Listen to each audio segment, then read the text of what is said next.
So I hear my chickens screaming in the middle of the night, and I come out here to see what's going on. Well, not the middle of the night, but it's night.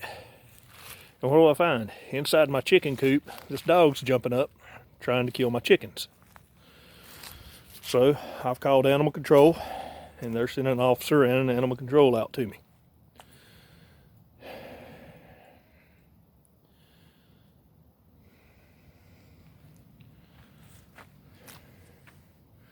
I've gone from 16 chickens total since last year at this time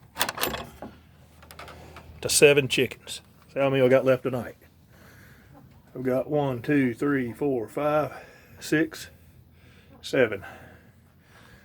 So you didn't get any tonight, did you? You little piece of trash.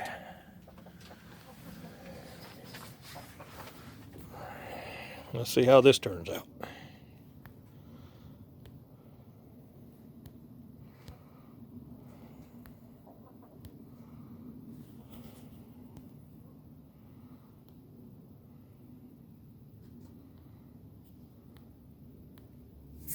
My fingers are so cold they won't even activate the button on the phone here.